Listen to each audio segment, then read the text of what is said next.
Just a little weird stuff like that. It kind of happened on and off. Again, nobody would believe me. Little kid, small town, nobody wanted it. But then, I'm just going to admit it. My psychologist had started saying, if you know you just draw these monsters out and make them real on paper, you could see them instead of just in your imagination. It might help you calm down. Okay, fair enough. So with that, my childhood.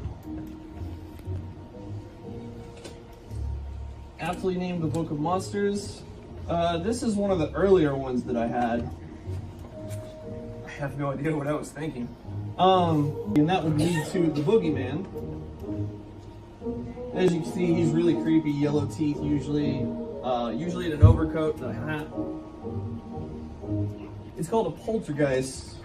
And these are the kind of ghosts that can actually mess with you. So some of them are real, some of them are not. They're just there to get a rise out of you. They're just messing with you. Nothing to be afraid of. They can move stuff around, but nothing to be too alarmed about unless you're me at 6 years old. All right, the next one is just a really cool legend. It's actually based up in New York, Sleepy Hollow, New York. Headless Horseman. He was actually, and so that was a bad move. I was raised on a lot of supernatural stuff.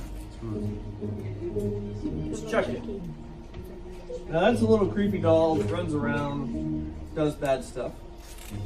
And I personally didn't understand. I was scared of it.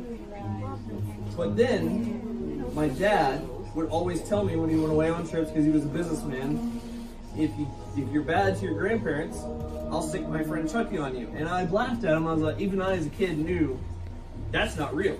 You can't do anything about that. Come to find out years later, the voice actor that voices him in the movies was actually friends with my dad. So the couple of times, this is how my dad scared me. He got his friend, the voice of that, to call my house with that voice and tell me to be good, or else. Oh, bye. So I was scared of him forever, and that in turn made me afraid of clown dolls, porcelain dolls, any kind of creepy little dolls. Is what I call, this one is called the crayon eating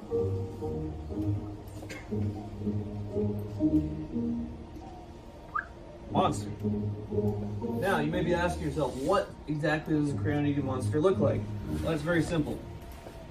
He has a ridiculously big body. That's all the crayons he eats. He has what else he had? He had talons.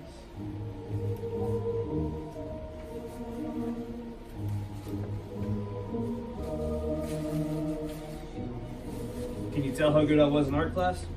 Yeah. Hooked nose. Angry eyebrows. Obviously, all of that. Am I missing anything? No. No, well, okay. I can't draw the mouth. You know what? I'll show you why. All right.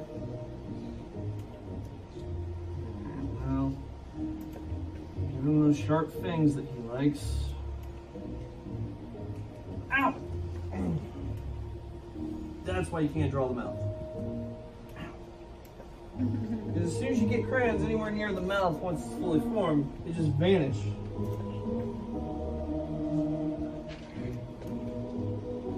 So you literally can't leave crayons anywhere near this guy, because he'll just eat them all. Doesn't matter.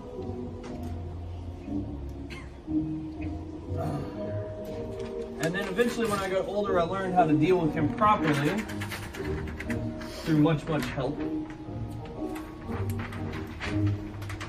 Let's see, dig in the belly right here.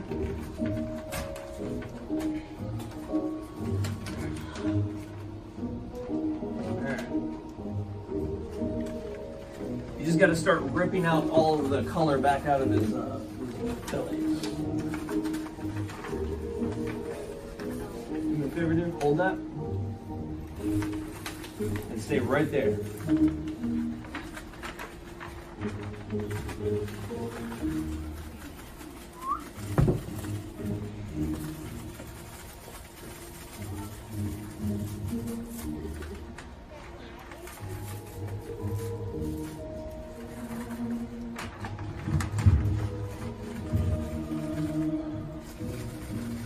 Granted, you're never going to get crayons back, but this is just satisfying.